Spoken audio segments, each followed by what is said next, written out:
12월 13일 주일 예배를 임례송 부름으로 하나님께 드리겠습니다. 주님의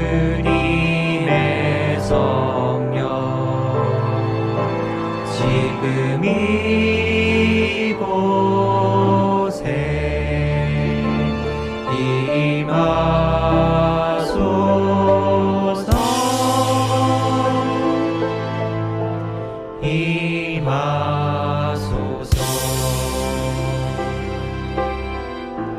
할렐루야 할렐루야 할렐루야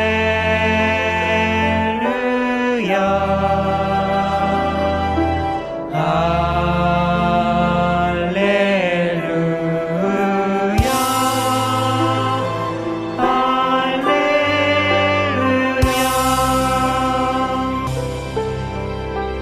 주님의 성령 지금 이곳에 임하소서.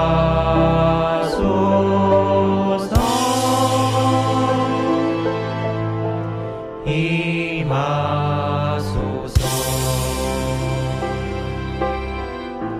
할렐루야 할렐루야 할렐루야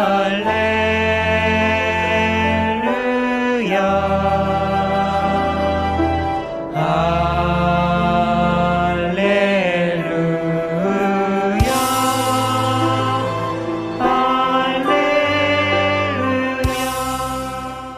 사도신경으로 신앙 고백 드리겠습니다. 나는 전능하신 아버지 하나님, 천지의 창조주를 믿습니다. 나는 그의 유일하신 아들 우리 주 예수 그리스도를 믿습니다.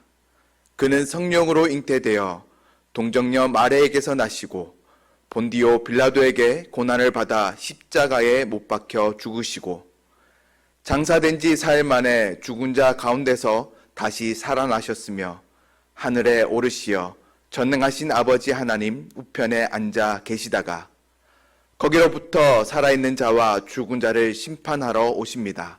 나는 성령을 믿으며 거룩한 공교회와 성도의 교제와 죄를 용서받는 것과 몸의 부활과 영생을 믿습니다. 아멘. 오늘 우리에게 주시는 하나님 말씀은 누가복음 2장 25절에서 29절 말씀과 36절에서 38절 말씀입니다.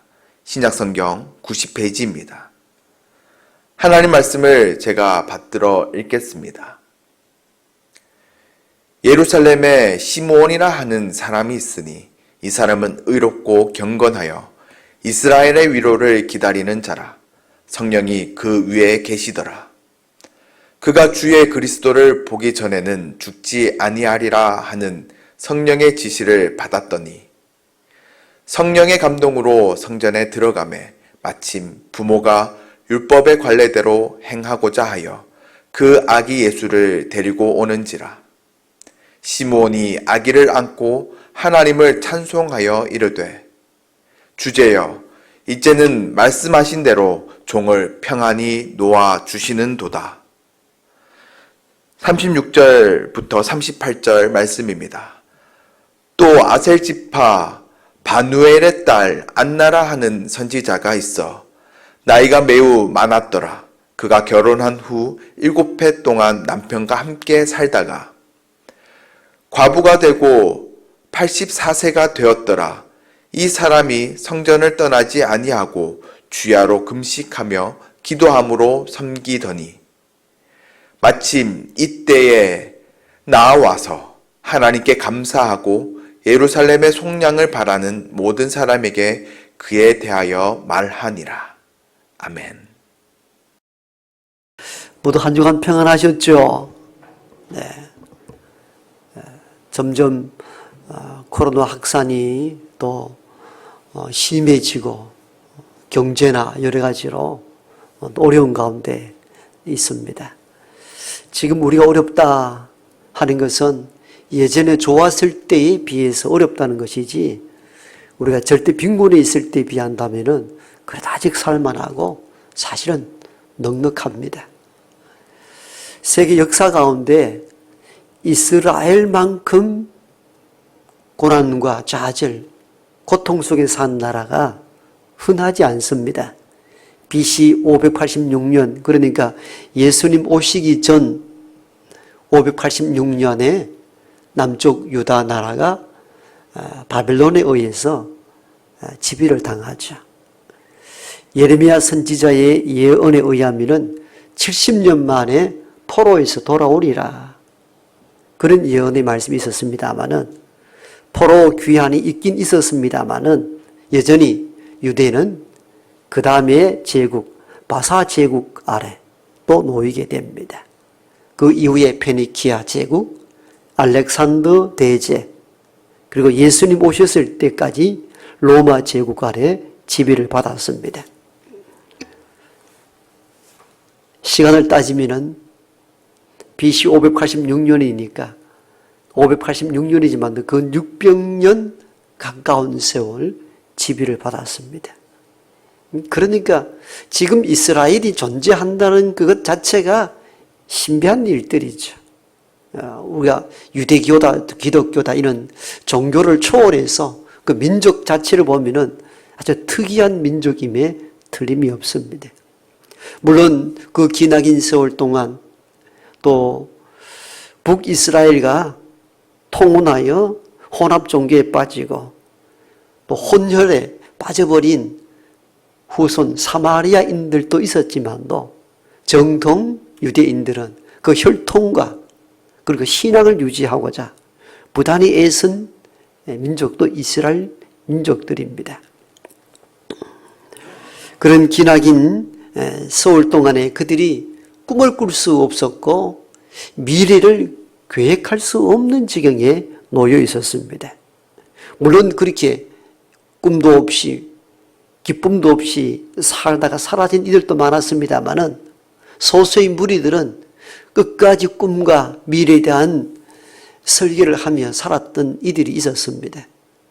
그들은 무슨 능력으로, 무슨 힘으로, 무슨 끈기로 그 길고 험한 세월을 이겨나갔을까요? 뭔가 있었지 않겠습니까? 우리는 단순하게 그들이 하나님에 대한 신앙이 있었기 때문이다, 이렇게 뭉뚱그려 이야기해도 무방합니다만은 그것으로 그 고난의 세월을 보내는 데 대한 해석으로서는 완전치 않습니다. 어떻게 기나긴 수백 년의 세월 동안에 흔들리지 아니하는 그 신앙으로 자기를 잃어버리지 않고 고난 앞에 흔들림 없이 견딜 수 있었던 근원적인 힘이 어디 있었느냐는 겁니다. 그건 유대인들만이 가지고 있는 메시아 사상입니다. 이사야 선지자에 의해서 이 땅에 우리를 구원할 자를 하나님이 보내시리라는 그 예언의 말씀을 백성들 가운데는 믿고 그 메시아가 이 땅에 오시면은 악한 일을 심판하시고 하나님을 의지했던 우리를 구원하시리라는 기대와 소망을 가지고 그 험난한 세월을 기다림으로 이겨나가는 것입니다. 그걸 뭉뚱그려 그냥 믿음이 있었기 때문이라 이렇게 표현하지만 또 구체적으로 설명하면은 그리스도가 이 땅에 오실 것이라는 그 기다림의 신앙이 그들을 고난 한가운데서도 흐트러지지 않고 견디게 한 근원적인 능력과 힘이었습니다. 오늘 우리에게도 마찬가지입니다. 오늘의 고난들을 극복하고 이기게 하는 것은 부활 승천하시고 난 이후에 주님이 다시 이 땅에 오셔서 모든 것을 통치할 날이 있으리라는 바로 그 기다림의 신앙이 있을 때 오늘의 고난을 극복할 수 있습니다. 그 미래에 대한 기대와 소망이 없는 자는 오늘을 견딜 수 없습니다. 대부분 오늘 못 살겠다, 죽겠다는 분들은 어떤 유형입니까? 미래에 대한 기대와 소망이 아무것도 없는 사람들입니다. 그런데 그들보다 더 악조건 속에서도 견디고 이기는 사람들이 종종 있습니다. 그들이 가지고 있는 특성이 뭐냐면은 뭔가 미래에 대한 기대와 소망, 그걸 기다리기 때문에 그들은 오늘의 환난들을 이길 수가 있는 것이죠. 오늘 우리가 읽은 본문에는 바로 시므온이라는 인물이 나옵니다. 이분의 나이가 얼마인지에 대해서는 성경은 일일이 소개하고 있지는 않습니다. 안나는 나이가 많았다, 혼자 된 지 84년 됐다라는 그 나이에 대한 특성을 자세히 소개한 반면에 시므온에 대해서는 나이를 식별할 수 있는 구체적인 숫자가 기록되어 있지 않습니다. 그럼에도 불구하고 이 사람이 젊은이가 아니요 나이가 많이 드신 어르신임을 알 수 있는 대목들이 몇 구절 나옵니다. 그 부분이 바로 26절과 27절이죠. 26절에 보니까 그가 그리스도를 보기 전에는 죽지 아니하리라는 성령의 지시를 받았다, 이런 내용들이 기록되어 있습니다. 시므온은 그리스도를 보기 전에 죽지 아니하리라는 성령의 지시를 받았다는 거죠.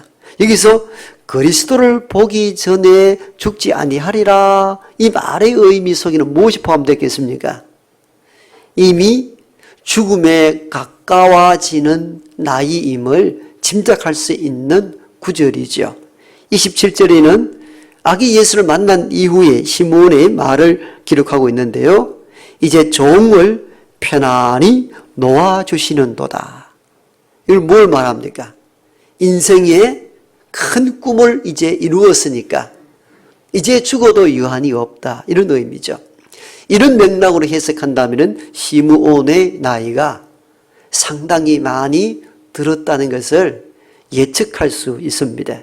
그렇다면 나라는 오랫동안 제국의 지배를 받고 경제는 파탄나지고 나이는 이미 상당하게, 즉 죽음에 가까울 정도로 들었는데도 불구하고 그 고난을 이겨나가고 견딜 수 있고 살아야 되겠다는 의지를 가졌던 근원적인 힘은 어디서 나왔을까요?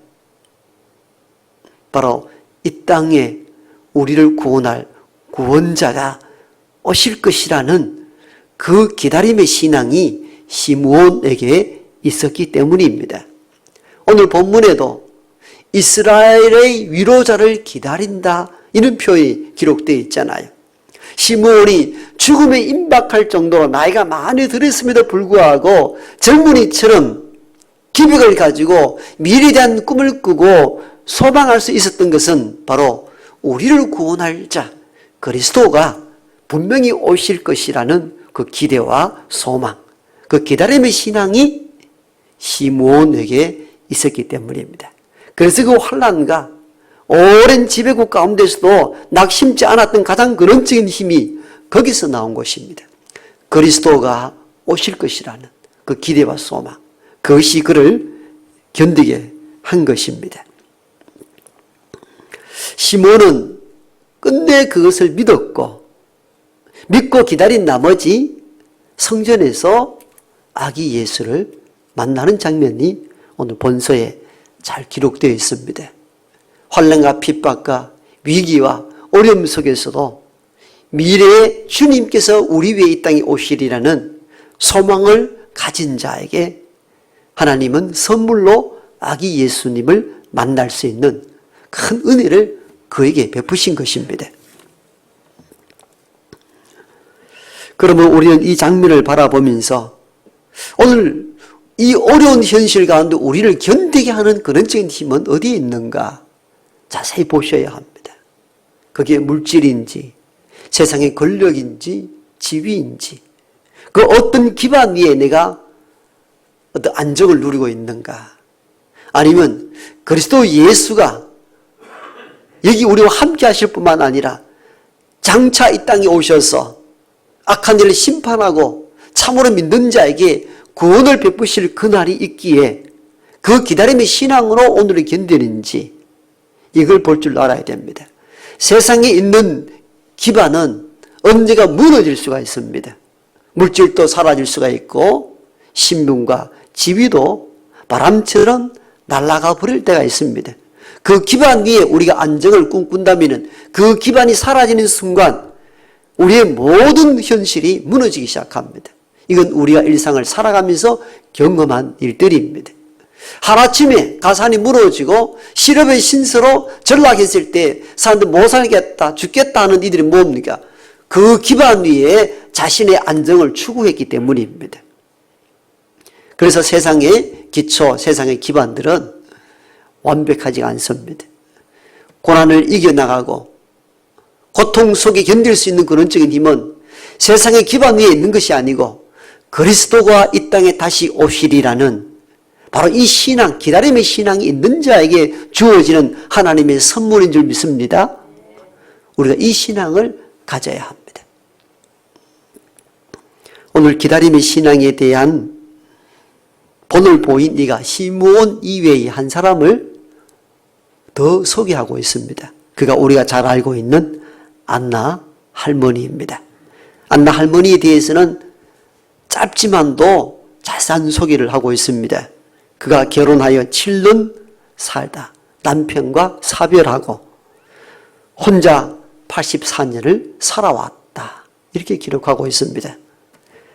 안나 할머니의 나이에 대해서는 학자들마다 조금씩 견해가 다릅니다. 즉 그의 현재 나이가 84년이라 이렇게 해석하는 분들도 있습니다. 어떤 분들은 달리 결혼하고 7년 살다가 혼자 된 지 84년 되었다 이렇게 해석하기도 합니다.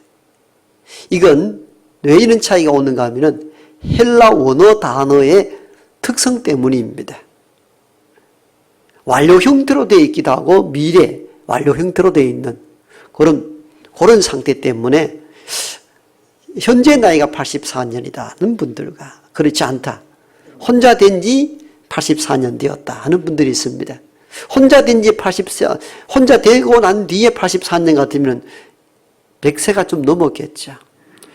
보통 당시에 유대 처녀들이 14세쯤에 결혼한다고 합니다. 그럼 평균적으로 14세에 결혼했다면 14세 결혼해서 7년 살았으니까 21년이 되겠죠. 21년에 84년을 더하면 약 105세가 되죠. 예. 그러니까 상당한 나이가 됐다고 이렇게 볼 수가 있죠. 어떻든 사실 그게 중요한 건 아닙니다. 그냥 84세였는지 105세였는지 어떻든 나이가 상당히 든 것은 사실입니다. 그러한 여러분 그 나라가 빼앗기고 경제가 상실되고 정말 어렵게 살아가는 그 시대에 남편조차 없이 그 당시 여성 혼자 살기가 얼마나 어려웠겠습니까? 살아갈 희망이 없는 자입니다. 그래서 보통 당시에 혼자 된 여인들이 많이 부잣집으로 팔려가는 경우가 많았고 그게 흔한 당시의 보편적 삶이었습니다. 그런데 안나는 끝까지 혼자서 이렇게 살아가거든요. 그 힘이 어디서 나왔을까요? 어떻게 견디었을까요? 오늘 본문은 그걸 이야기하는 겁니다. 안나도 시므온처럼 미래에 다가올 그리스도의 초림을 통해서 우리를 구원해 주시리라, 이스라엘을 구원하시리라는 그 기대와 소망을 가진 기다림의 신앙이 안나로 하여금 그 험악한 세월 속에서도 혼자 꿋꿋하게 견딜 수 있도록 한 것입니다. 자기 힘과 능력이 아니었습니다. 그리스도가 이 땅에 오실 때 그리고 오심으로 우리 모든 문제를 해결하고 구원하시려는 기대와 소망들. 결국은 안나에 의해서 그리스도 예수, 이 땅에 오신 예수 그리스도가 증언이 되거든요. 증언하고 있습니다. 증언했다는 것은 안나가 아기 예수를 만났음을 의미합니다. 만나지 않고 어떻게 증언이 가능합니까? 불가능하죠. 이렇듯 당시의 소수의 사람들은 그 험악한 세월을 이길 수 있었던 그 근원적인 힘을 어디서 받았는가 하면은 이사야가 예언했던 그 메시아가 이 땅에 반드시 오실 것을 기대하고 소망하며 기다렸기 때문입니다. 그 신앙이 오늘을 견디게 한 거죠. 만약 그들에게 그리스도가 이 땅에 오지 않는다 했으면은 소망이 없잖아요. 아마 그 당시까지만 해도 600년 가까이 제국의 지배하는 노예에 있었는데 어떻게 회복이 가능합니까? 꿈을 꿀 수 없습니다. 꿈꿀 수 없는 가운데 꿈을 꾸고 견디게 한 것은 바로 그리스도가 이 땅에 반드시 오실 것이라는 바로 그 믿음이 그들에게 있었기 때문입니다. 이 부분이 매우 중요하죠. 만약에 오늘 우리에게도 그리스도 예수가 이 땅에 다시 오시리라는 소망이 없다면 신앙할 동력을 사실 상실하고 맙니다. 좀 어려우면 넘어지죠. 하나님 어디 있느냐고 항변하기만 할 뿐. 그러나 그리스도가 부활 승천하시고 우리를 항상 지켜 보호하실 뿐만 아니라 언젠가 이 땅에 오셔서 악한 일을 심판하고 믿음 가운데 선이 살아왔던 이들에게 보상하여 구원할 날이 있으리라 믿고 기대하는 자들에게는 오늘을 견디게 하는 힘이 원천적으로 생기는 것입니다. 제가 종종 그런 예화를 들었잖아요. 여러분, 우리가 시골에 있을 때 어머님이 대 하나 이거 오일장, 읍내 오일장에 가면은 하루 종일 뛰어놀아도 신이 나잖아요. 왜? 시장 갔다가 돌아오시면은 그 방태이 대야에 뭔가 떡이라도 뭐 감이라도 하나 사가오리라는 그 기대, 소망, 그 기다림이 하루를 기다리는데 지루한 법이 없습니다. 우리가 오늘을 살아갈 수 있는 그런적인 힘들은 그리스도인들에게 어디서 오는가? 이 세상의 기반에 있지 않음을 알아야 됩니다. 예수 그리스도가 다시 오셔서 우리가 살아온 것에 대하여 믿음 속에 산 것에 대하여 충분히 보상하고 우리를 구원하시리라는 사실은 재림사상, 이것이 있을 때에 오늘을 견디게 할 수 있는 힘을 그때 얻을 수가 있는 것입니다.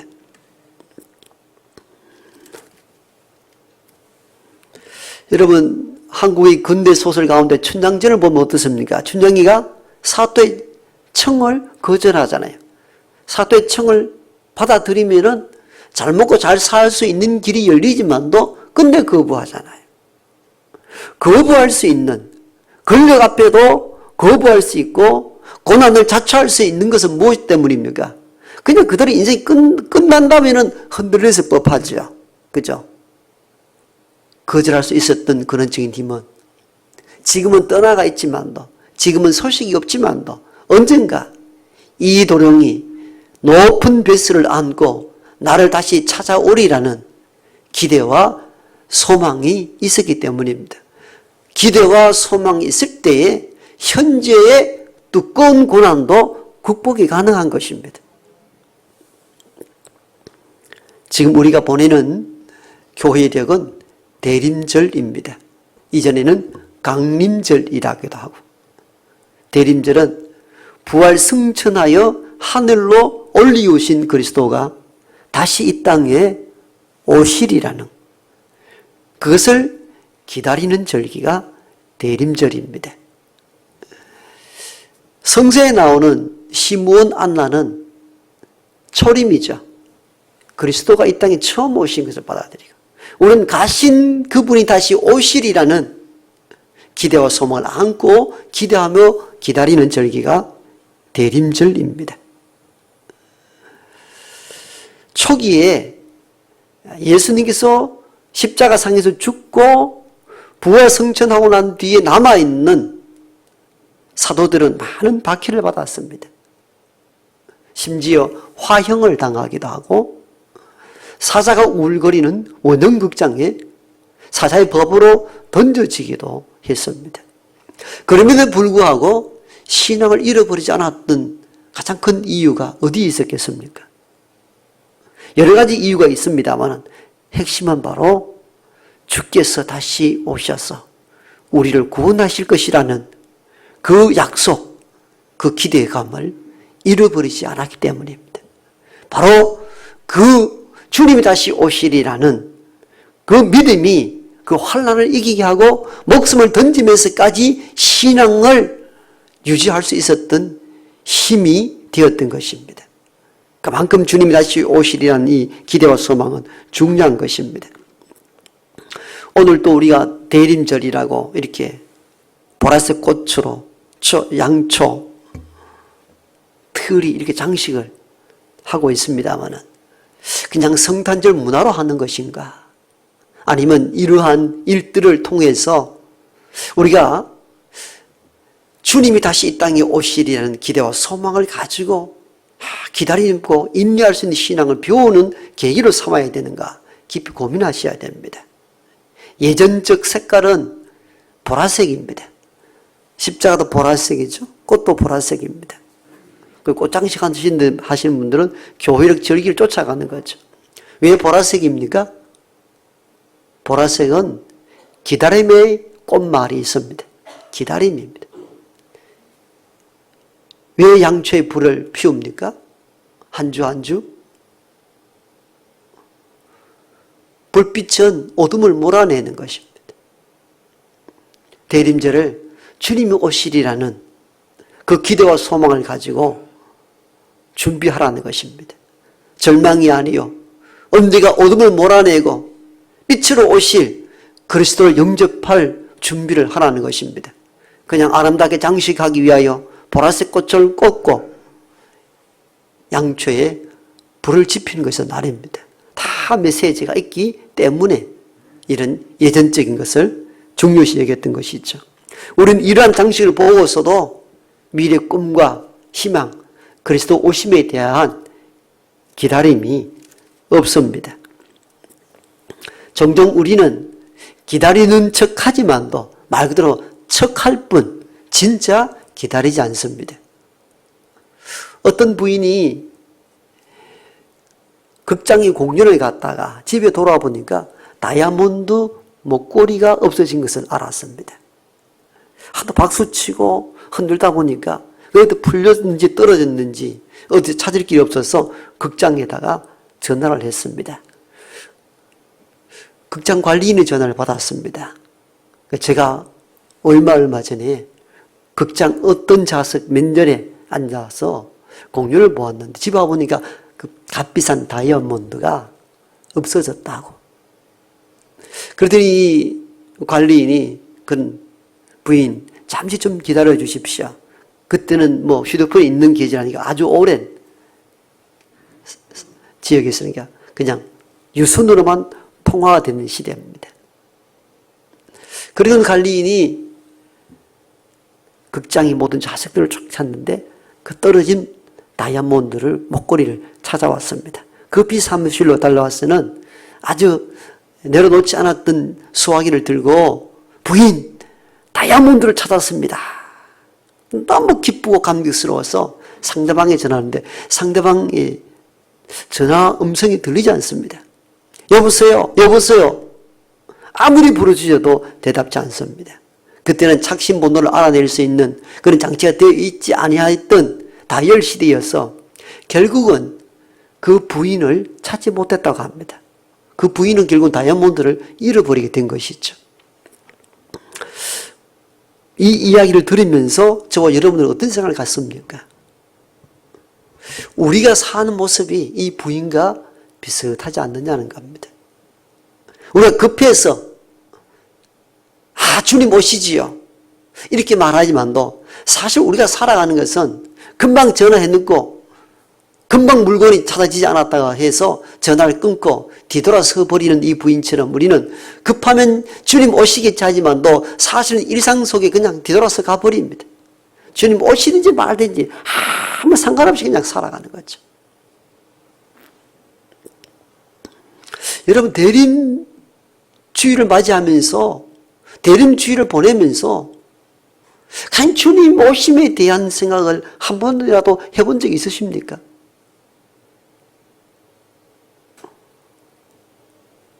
없잖아요.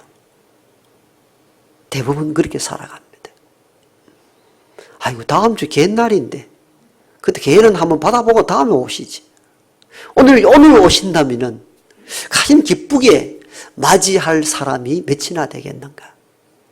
그만큼 우리는 주님을 기다린다 말을 하지만도 실상은 현실에 발을 깊이 받고 있는 것이죠.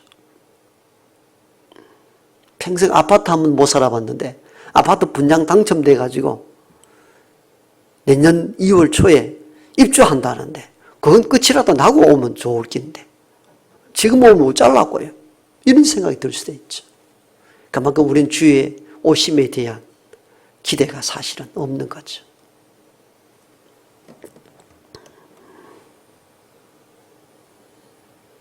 대림절을 통하여 하늘로 올리우신 그리스도께서 지금 우리와 여기 함께 하실 뿐만 아니라 언젠가 이 땅에 오셔서 선과 악을 구분하고 믿는 자와 거짓 미선자를 구분해낼 날이 오리라 믿습니다. 그때까지 신앙으로 기다리며 인내할 줄 알아야 합니다.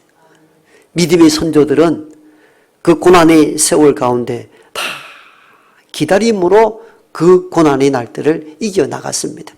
금방 뭔가 이루어진 자, 금방 뭔가 성과를 가진 사람은 거의 없습니다. 아브라함이 75세에 하나님의 부르심을 입었습니다. 그리고 하나님 일방적인 약속을 받았습니다. 민족의 아버지가 되게 해주시겠다고, 열국의 아버지가 되게 해주시겠다고. 그러나 그 꿈들이 언제 이루어집니까? 100세에 겨우 아들 하나 얻습니다.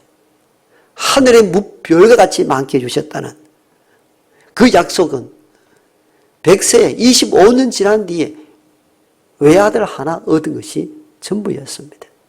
이삭은 40에 결혼하여 60에 아들을 낳았다. 이렇게 기록합니다. 20년 세월을 기다림으로 견딘습니다. 성경 한번 읽어보십시오. 대부분의 믿음의 선조들이 하루아침에 뭔가 급히 이루어진 경우를 기록해 놓은 들은 거의 없습니다. 모세 80에 하나님의 부름을 입었습니다. 광야 40년 세월을 양을 치며 살아섰습니다. 이런 거의 모든 흔적들을 보면은 믿음의 선조들은 다 오랜 기다림을 통해서 하나님의 귀한 일을 맡겼고 그 일을 감당하도록 하셨습니다. 어떤 의미에서 대림절은 우리에게는 기다림이라는 주제를 주는 계절이라 볼 수 있습니다. 주님이 오심을 믿고 오래 기다릴 수 있는가? 여러분, 말씀이 금방금방 임하고 금방금방 역사가 일어나면은 여기 안 믿을 사람 몇이나 됩니까? 다 믿죠. 믿는 대로 금방금방 일이 이루어지는데 그만큼 재미있고 좋은 일이 어디 있습니까? 근데 오늘 우리가 신앙하기가 가장 힘든 이유가 뭡니까? 믿으려 하는데 언제 오실지도 모르고 언제 이루어질지도 모르니까 견디기 어려운 거죠. 그래서 자기가 생각한 범위 내에서 뭔가 안 이루어지면 참 실망합니다. 하나님 원망합니다. 떠나가기도 합니다. 여러분, 시므온과 안나를 보십시오. 언제 올지 모르잖아요, 예수 그리스도가. 그러니까 오죽했으면 성령이 시므온에게 그 말씀을 지시했겠습니까? 너가 죽기 전에 오시리라. 이렇게 성령이 위로하였다라 기록되어 있잖아요. 이 말의 의미는 인간은 기다리는데 힘이 드는 거죠. 그러니까 성령이 시므온에게 그 말씀을 메시지 넣어준 거예요. 너가 죽기 전에 오시리라. 그러니까 죽을 때까지 기다린 거죠. 누가? 시므온은 그렇게 살았습니다. 포기하지 아니하고. 우리가 이 대림절 기간을 보내면서 진득하게 주께서 역사하시는 그 순간까지, 오실 그 순간까지 기다릴 줄 아는 믿음의 사람으로 살아가는 우리 모두가 되기를 축복합니다. 찬송가 104장으로 다 같이 찬양 드리겠습니다.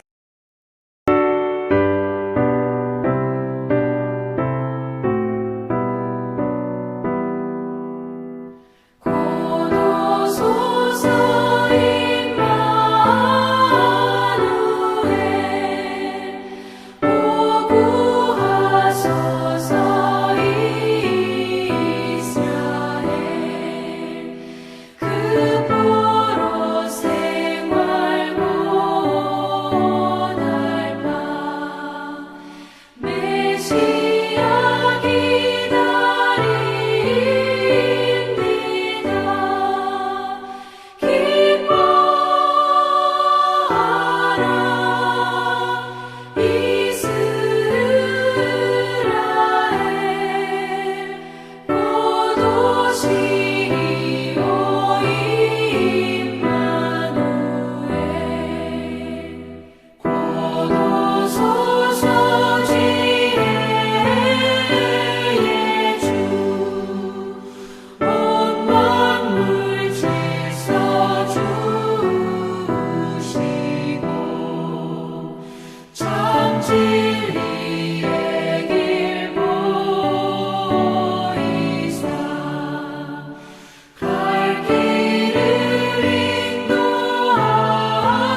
네, 앞뒤 잡은 인사하십시다. 사랑하고 축복합니다.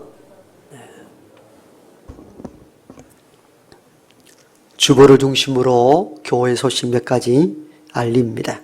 대림절 세 번째 주일입니다. 오늘 주신 말씀을 한 번 더 깊이 생각하고 기다림의 신앙으로 보내는 한 주간이 되기를 원합니다. 2부 예배 중에는 올 한 해 등록하여 새 가족이 된 분들의 환영 예식을 짧게 갖도록 하겠습니다. 사회적 거리 두기가 서울 쪽에서는 2.5단계, 거의 3단계, 그 완전 전면 폐쇄에 이를 정도로 되고 있고, 대구도 2단계 상황입니다. 대구 다사 지역의 모 교회가 또 집단 전염이 일어나서 어려움 중에 있습니다. 우리 교회가 아니어서 다행이다, 그런 게 아닙니다. 교회는 보편적으로 하나의 교회입니다. 공동체성을 가지고 있습니다.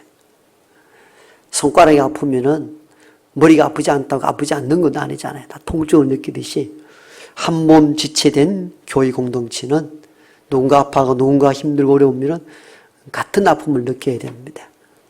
그 교회도 보니까 뭐 성탄절 행사 준비한다고 마스크 벗고 찬양 준비하고 음식 같이 먹고 그래서 이렇게 코로나 전염이 되었다 하는데, 하지 말아야 하는 것은 하지 말아야 합니다.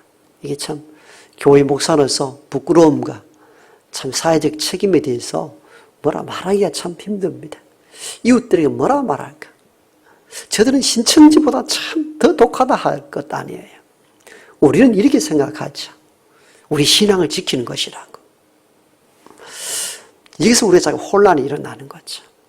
신앙을 지키는 것은 좋습니다. 신앙을 지키는 것은 생명을 살리는 것이 진짜 신앙을 지키는 겁니다.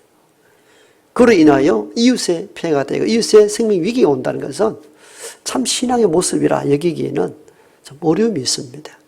그런데 우리가 참 이 지혜를 좀 가져야 되는데, 그래서 방역하는 수칙대로만 해도, 어떤 교회는 그 지난주에 서울에 그 1000명 이상 나오는 교회에 확진자가 왔음에도 불구하고 전염이 하나도 안 됐어요. 왜? 철저하게 방역과 마스크를 다 끼고 했다는 거죠. 그러니까 아무 문제가 일어난 거죠. 안 왔던 거죠. 자꾸 이런 일들이 교회 집단으로 일어나는 것은 같은 교회 공동체 소속으로서 매우 아픈 일들입니다.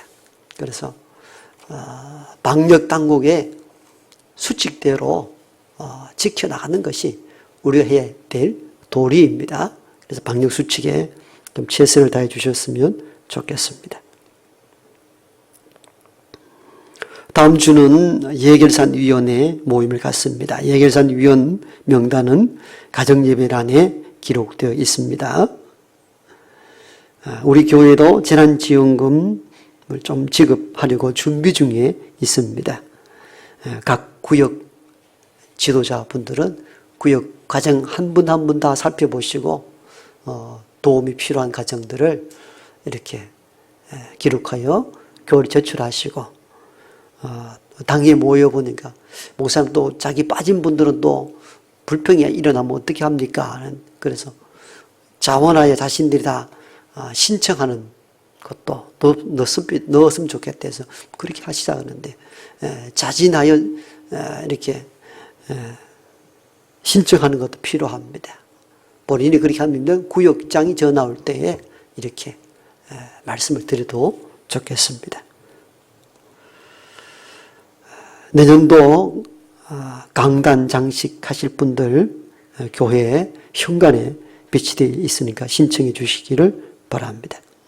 각 부서별로 교회 재정을 후원받는 교회들, 지원받는 부서들 회계장부 보고서 제출해 주시고, 감사부에서는 감사 진행해 주시기를 바랍니다.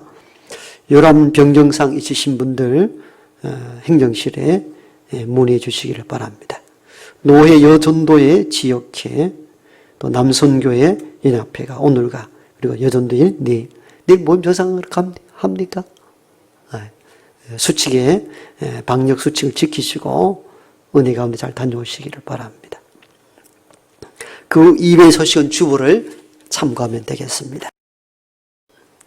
이제는 여기 우리와 함께 하시는 우리 구주 예수 그리스도의 은혜와 하나님의 크고 놀라우신 사랑하심과 성령의 내주 교통하심이 오늘 이 말씀을 듣고 힘들고 어렵지만도 주님 이 땅에 오셔서 반드시 선과 악을 구분할 것이며 참 믿는 자에게 구원을 베푸시리라는 그 기대와 소망으로 기다리기를 원하는 여기 모인 모든 권속들과 어렵고 병 가운데 있는 땅의 모든 백성들 위에와 복음을 선포하기 위하여 날마다 애쓰고 수고하는 국내외 모든 선교사님들 가정 위에 이제부터 영원토록 함께 하옵시기를 간절히 축원하옵나이다.